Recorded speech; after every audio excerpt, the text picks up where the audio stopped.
بسم الله الرحمن الرحيم الحمد لله رب العالمين بارئ الخلائق أجمعين والصلاة والسلام على أشرف الأنبياء والمرسلين خاتم النبيين حبيب إله العالمين سيدنا ومولانا أبي القاسم محمد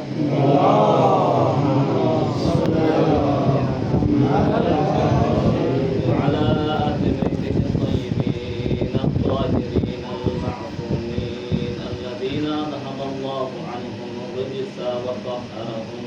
تطهيرا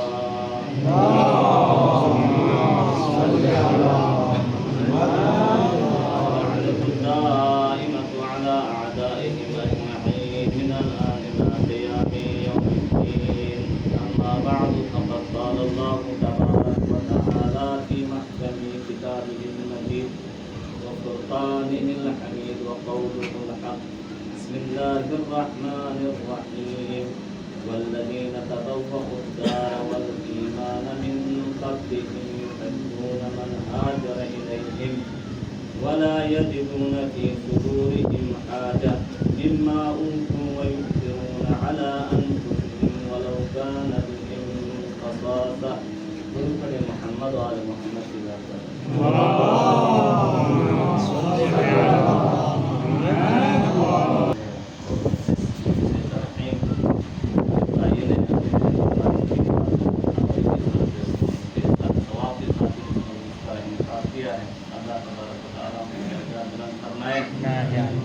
یقیناً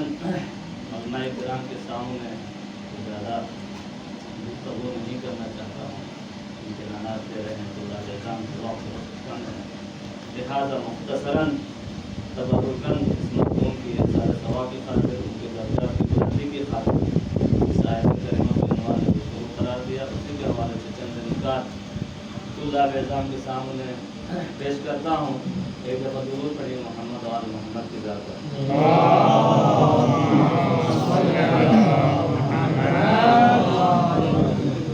خدا مند تبارک و تعالیٰ نے اپنی دائرہ کتاب میں کی ایسی کتاب جو کتاب معجزہ الہی ہے، اس کتاب کے بعد اللہ تبارک و تعالیٰ نے اور کتاب نازل کرنے سے نہ کرنے کا فیصلہ فرمایا اور اس کتاب کو اپنی آخری کتاب قرار دیا اور اس کتاب کو اپنے رسول کی رسالت پر بطور معجزہ آیت قرار دیا، معجزہ قرار دیا، دلیل قرار دیا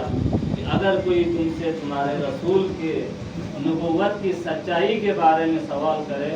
تم قرآن مجید کو بطور دلیل پیش کرنا، کیونکہ اس کے علاوہ ہم اور آپ کے پاس ہمارے رسول محمد مصطفیٰ صلی اللہ علیہ وسلم کی رسالت پر کوئی ایسی دلیل نہیں ہے کہ جسے ہم پیش کر سکیں ہمارے پاس، کیونکہ سابقہ انبیاء کرام علیہ السلام جب مبعوث ہوتے تھے تو ان کی نبوت پر جب وہ لوگ دلیل مطالبہ کرتے تھے کفار تو وہ انبیاء کرام معجزات دکھاتے تھے کہ ہمارا ایک رابطہ ہے خداوند تبارک و تعالیٰ سے، اس رابطے کو ثابت کرنے کی خاطر معجزہ دکھاتے ہیں۔ آج ہم اور آپ مسلمان جو دعویٰ کرتے ہیں رسول خدا صلی اللہ علیہ وسلم کی نبوت کے بارے میں کہ یہ اللہ کے نبی ہیں، اللہ کی طرف سے مبعوث ہوئے ہیں اور اللہ کے سچے اور آخری نبی ہیں اور قیامت تک اور کسی نبی نے آنا بھی نہیں ہے، یہ ہم اور آپ کا مسلمہ عقیدہ ہے، تو ظاہر بات ہے ہم اور آپ سے بھی دلیل مانگیں گے، بھائی کون سی دلیل ہے؟ خود رسول گرامی قدر صلی اللہ علیہ وسلم سے بہت سارے معجزات مطالبات کرتے تھے، یہاں تک کہ اعتراض بھی کرتے تھے کہ اگر آپ اللہ کے نبی ہیں تو گزشتہ انبیاء کی طرح ہمیں معجزات دکھائیں، مگر رسول خدا صلی اللہ علیہ وسلم نے بہت سارے معجزات دکھائے بھی ہیں، ان سے بھی بڑے بڑے معجزات دکھائے، جیسے کہ شق القمر کا، جیسا کہ قرآن مجید میں اشارہ کیا گیا ہے، شق القمر کا بہت بڑا معجزہ دکھایا اور بھی معجزات دکھائے، لیکن ان تمام معجزات جو کہ فعلی معجزات ہیں وہ ابدی معجزات نہیں تھے، لیکن اللہ تبارک و تعالیٰ نے اپنے نبی کو جس طرح خاتم النبیین قرار دے دیا، ایک ایسا معجزہ بھی قرار دے دیا اس نبی کی نبوت کی سچائی کے لیے جس کے خلاف، جس معجزے کے کیا ہے مقابلے میں دنیا میں کسی اور نبی کے لیے ایسا معجزہ عطا نہیں کیا۔ کہ قرآن مجید جس کی ابتدا میں ہی فرمائے گا الف لام میم ذالک الکتاب لا ریب فیہ، اس کے بعد بہت ساری آیات میں چیلنج کیا جو منکرین اسلام ہے، جو منکرین رسالت ہے، ان کے لیے کہ اگر تم لوگ سچے ہو تو اس طرح کی کتاب لے کے آؤ، اگر ایک کتاب نہیں لا سکتے ہو تو ایک سورہ ایک آیت ہی بنا کر پیش کرو، لیکن آج تک کوئی کافر پیش نہیں کر سکا۔ لہذا اس لاریب کتاب میں اللہ تبارک و تعالیٰ نے حقوق اللہ بھی بیان فرمایا ہے، حقوق الناس بھی بیان فرمایا ہے، اور اس آیت کریمہ کو میں نے آپ کے سامنے بطور عنوان گفتگو جس کی تلاوت کا شرف حاصل کیا، یہ سورہ حشر کی آیت نمبر 9 ہے، 9 نمبر کی آیت ہے، جس میں اللہ تبارک و تعالیٰ اس زمانے کے جو انصار ہے ان کی عظیم قربانی کو بیان کر رہا ہے۔ یہ ہم اور آپ کے لیے سبق ہے کہ صحابہ کرام رضوان اللہ علیہ جو انصار تھے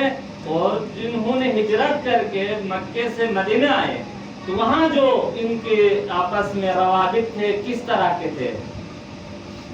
ٹھیک ہے جی۔ ہم اور آپ بھی کیا ہے مختلف ممالک میں جاتے ہیں، آپ کے ملک میں، آپ کے گاؤں میں بھی کیا ہے دوسرے گاؤں سے لوگ آتے ہیں، تو ان کے ساتھ کیسے پیش آنا چاہیے، اس آیت کریمہ میں ہم اور آپ کے لیے ایک عظیم درس دیا ہے کہ اللہ تبارک و تعالیٰ ارشاد فرماتا ہے والذین تبوؤا الدار، وہ لوگ جو وہاں موجود تھے پہلے سے آباد، اپنے گھروں میں آباد تھے،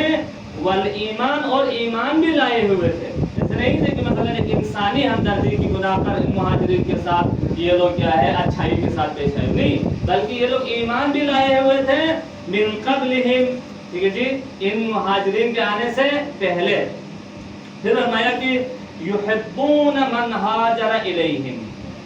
یہ جو انصار ہے جو اپنے گھروں میں آباد تھے اور ایمان بھی لائے تھے، ان کی پہلی خصوصیت یہ تھی کہ یہ لوگ چاہتے تھے کہ ان کی طرف کیا ہے دیگر جو مسلمان جو سختیوں میں ہے، کفار کے اذیتیں برداشت کر رہے ہیں، وہ ان کی طرف چلے آئیں،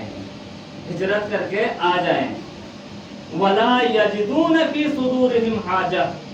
اور دوسری صفت ان کی یہ ہے کہ جب یہ مہاجرین ان کی طرف ہجرت کر کے آئے تو ان کے دل میں ان مہاجرین کے بارے میں کوئی غلط فہمی نہیں ہوئی،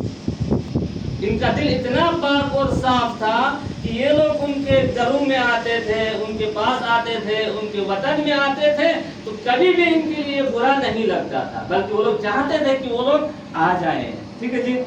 اور فرمایا مما اوتو، کس چیز میں، جب یہ لوگ خود کیا ہے ان مہاجرین کو دے دیتے تھے، ظاہر بات ہے مہاجر ہے اور وہاں کفار سے کیا ہے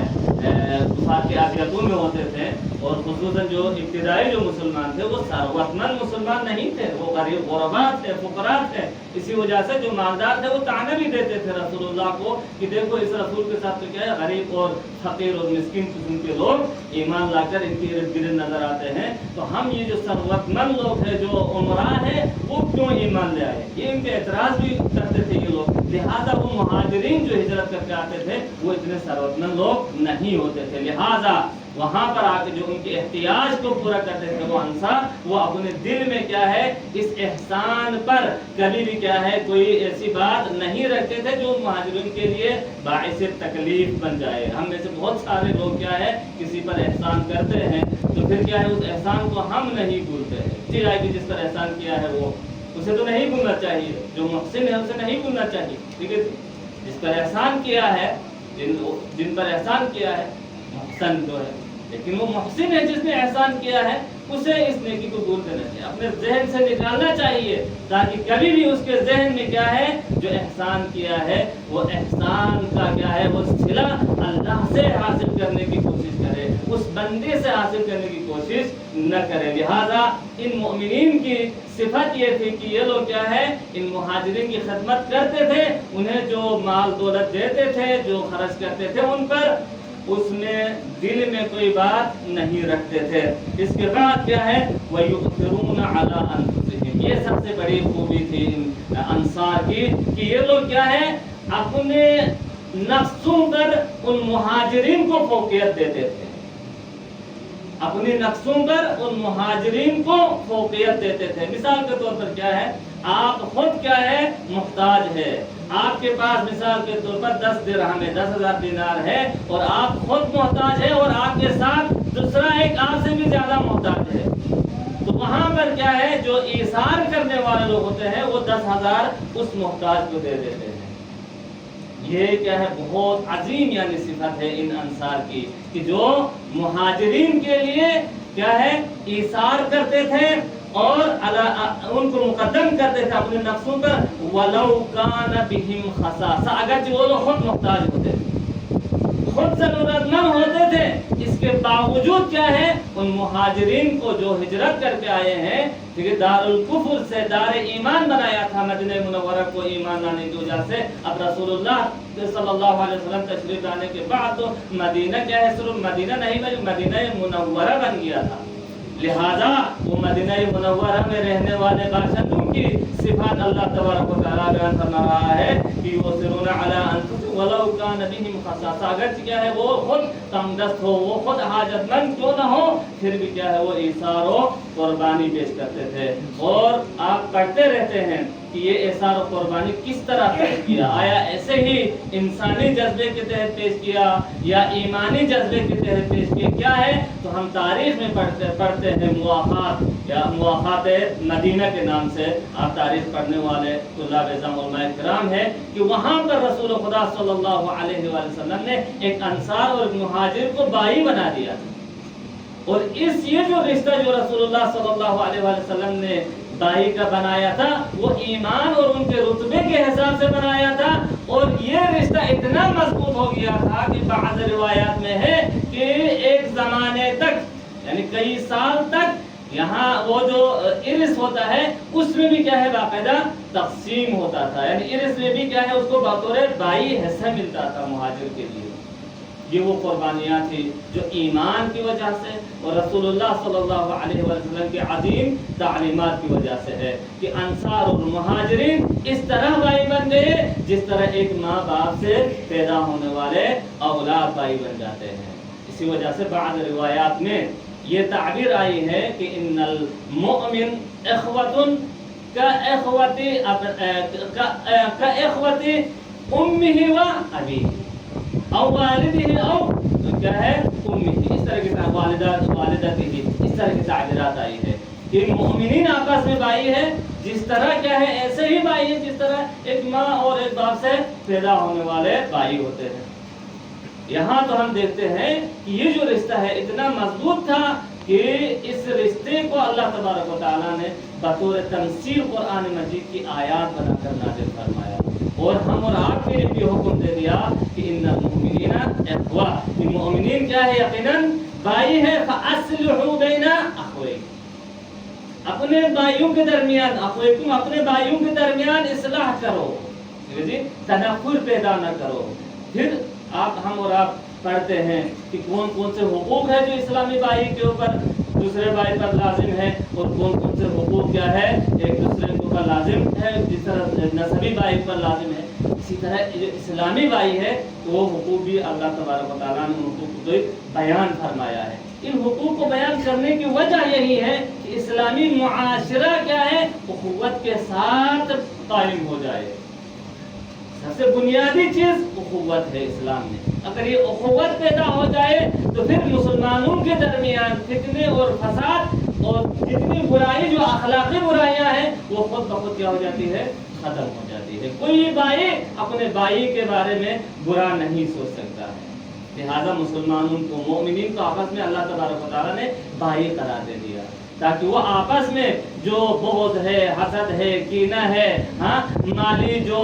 کیا ہے رفعت ہے کسی کے لیے، طبقات ہے، وہ جو طبقاتی نظام، وہ جو نسبی جو کیا ہے نظام تھا زمانہ جاہلیت میں، ان سب کو اسلام نے کیا ہے ختم کیا اور مساوات کا نظام لایا، اور مساوات کی نظام کی جو بنیاد ہے وہ اخوت کو قرار دے دیا،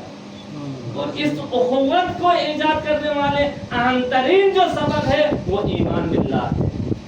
اور ایمان باللہ کا تقاضا یہی ہے کہ مومنین آپس میں بھائی اور بھائی قرار پائے۔ صلوات پڑھی محمد و آل محمد۔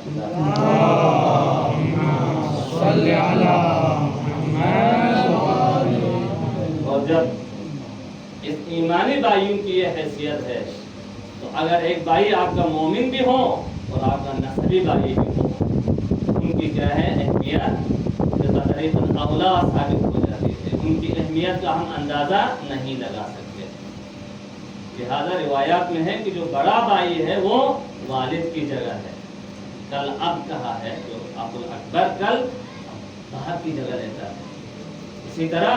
جو نسبی بھائیوں کے حقوق کے بارے میں امام زین العابدین علیہ السلام نے اپنے جو رسالۃ الحقوق ہے وہاں پر بیان فرمایا ہے کہ یہ جو بھائی ہے تمہارا نسبی بھائی، وہ تمہارا کیا ہے مددگار ہے، وہ تمہاری عزت ہے، وہ تمہارے مشکلات کو حل کرنے والا ہے۔ اور یقیناً ایک بھائی دوسرے بھائی کے لیے عزت ہے، ایک بھائی دوسرے بھائی کے لیے مددگار ہے، اس کا ایمان کے لیے بھی مددگار ہے، اس کی زندگی کی مشکلات کے لیے بھی مددگار ثابت ہوتا ہے، اور اس کی عزت کے لیے بھی مددگار ثابت ہوتا ہے۔ بھائی ایسا ہونا چاہیے کہ وہ بھائی کیا ہے پتہ چلے معاشرے میں کہ یہ اس کا بھائی ہے۔ کس وجہ سے پتہ چلے؟ وفا کی وجہ سے، احترام کی وجہ سے، اس تعلق کی وجہ سے کہ جو تعلق ان کے درمیان موجود ہے۔ لہذا اس حقوق کے ضمن میں شارحین نے لکھا ہے اس وجہ سے ہے۔ یہ بھائی آپ کی عزت کیسے ہے؟ فرماتے ہیں کہ اس لیے ہے کہ اس کے ماں اور باپ دونوں ایک ہے، ان کا خون ایک ہے، ان کا گوشت ایک ہے، ان کا نسب ایک ہے، ان کا حسب ایک ہے۔ لہذا اگر بھائی کے لیے کوئی تکلیف پہنچے تو دوسرے بھائی کے لیے تکلیف پہنچنا کیا ہے اس کا لازم ہے۔ لہذا روایات میں یہ بھی آیا ہے کہ جب کسی مسلمان کے لیے ایک مسلمان کے لیے تکلیف پہنچائے تو دوسرے مسلمانوں کو بھی کیا ہے اس تکلیف کا احساس ہونا چاہیے۔ اور ساتھ میں یہ مثال دیا کہ مسلمان جو ہے آپس میں اس جسم کی طرح ہے کہ جسم کے ایک عضو کو تکلیف ہو جائے، جسم کے ایک حصے میں تکلیف ہو جائے تو پورے جسم کو احساس ہو جاتا ہے۔ اسی طرح اگر جسم کے اس حصے کو علاج کے ذریعے سے اس کو ٹھیک کیا جائے تو اس کا پورا جسم اس سے کیا ہے وہ خوشحال ہو جاتا ہے۔ اسی طرح اگر ایک بھائی کے لیے کوئی اذیت پہنچ جائے تو دوسرے بھائیوں کے لیے خود بخود کیا ہے اذیت پہنچ جاتی ہے۔ اگر ایک بھائی کے لیے خوشی حاصل ہو جاتی ہے تو دوسرے بھائیوں کے لیے اس کی خوشی حاصل ہو جاتی ہے۔ تو یہاں ایک بھائی کی وفات کو یاد کرنے کے لیے ہم جمع ہو گئے ہیں، اور کربلا کے میدان میں دیکھیں کہ کس طرح ان بھائیوں نے قربانی دی ہے اپنے عزیز بھائی کے لیے۔ ہم اور آپ پڑھتے ہیں نا قرآن مجید میں بھی اللہ تبارک و تعالیٰ کے نبی جناب موسیٰ علیہ السلام نے اللہ سے دعا کی تھی کہ پروردگارا مجھے ایک مددگار عطا کر،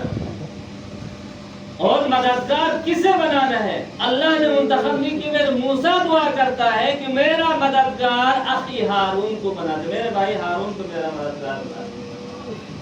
رسول خدا محمد مصطفیٰ صلی اللہ علیہ وسلم نے بھی دعا کی، پروردگارا میرے لیے مددگار عطا فرما، اور میرا مددگار کسی اور کو نہیں بلکہ میرے بھائی علی کو میرا مددگار قرار دے۔ اور اس علی نے اپنے بیٹے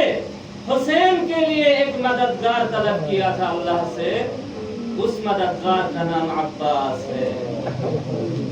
میرا عزیزو، عباس حسین کی امیدوں کا محور نظر آتے ہیں کربلا میں، کہ جب تک عباس زندہ تھے حسین جوان نظر آ رہے تھے، جب تک عباس زندہ تھے اس وقت حسین کی آس باقی تھی، اور حسین اس وقت تک مایوسی کا اظہار نہیں کیا جب تک عباس زندہ نظر آتے ہیں۔ لہذا ہم دیکھتے ہیں کہ جب ابوالفضل عباس نے اجازت مانگی جہاد کا تو جناب مولا ابا عبداللہ حسین اجازت دینے سے کتراتے ہیں اور بار بار بہانے کرتے ہیں کہ عباس میں کیسے تجھے اجازت دے دوں۔ اور عباس بھی یہ جانتے تھے کہ مجھے میرے بابا نے میرے بھائی حسین کی خاطر اللہ سے طلب کیا ہے، لہذا چاہتے تھے کہ حسین کی ایسی مدد کروں کہ دنیا یاد رکھے۔ اور میرے عزیزوں واقعاً قیامت تک عباس نے جو مدد کی ہے حسین کی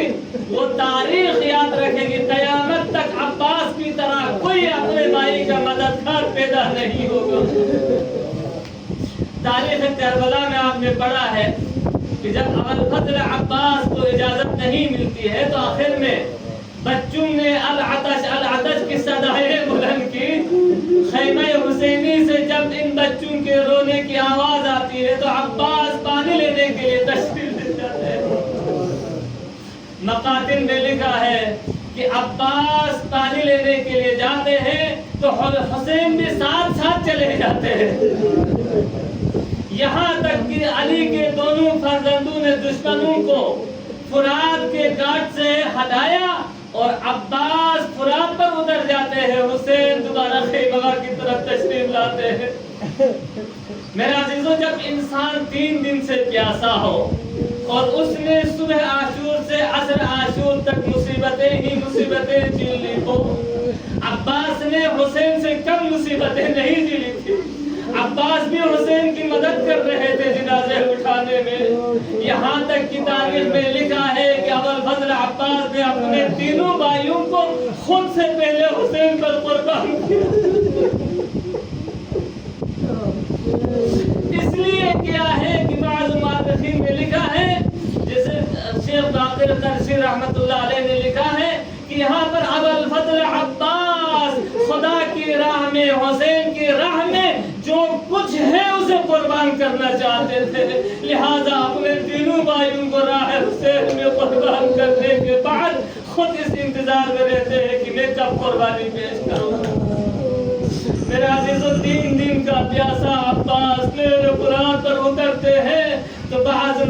ذاکرین نے بیان کیا ہے، مرثیہ خانوں نے بیان کیا ہے کہ عباس پانی کو چلو میں اٹھاتے ہیں اور پینے کے لیے سامنے لاتے ہیں تو عباس کی نظروں میں حسین لاتے ہیں. عباس کی نظروں میں پیاسی سکینہ کا چہرہ.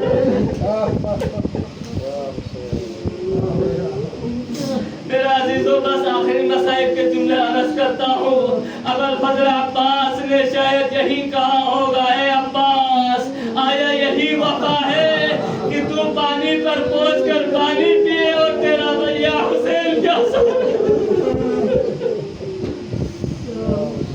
اجرکم اللہ اجرکم الحسین. میرے عزیزوں ابوالفضل عباس مشکی زبر کر پانی لے کر آتے ہیں اور عباس کی نظر خیمگاہ میں ہوتی ہے اس وقت، اور یہی تمنا ہوتی ہے کہ یہ پانی کسی طرح اہل حرم تک پہنچ جائے. مگر عزیزوں ایک وقت ایسا آتا ہے کہ ایک ظالم نے عباس کا دایاں بازو قطع کیا. ابوالفضل عباس نے علم کو بائیں بازو میں پکڑا اور مشک سکینہ کو دانتوں سے پکڑ کر خیمہ کی طرف جاتے ہیں تو ایک وقت ایسا آتا ہے کہ ایک لعین نے عباس کے بائیں بازو کو قطع کیا اور عباس کا علم کربلا کے میدان میں. ابوالفضل عباس اب بھی ہمت نہیں ہارتے اور خیمہ کی طرف لے جانا چاہتے ہیں ذوالجلال کو، مگر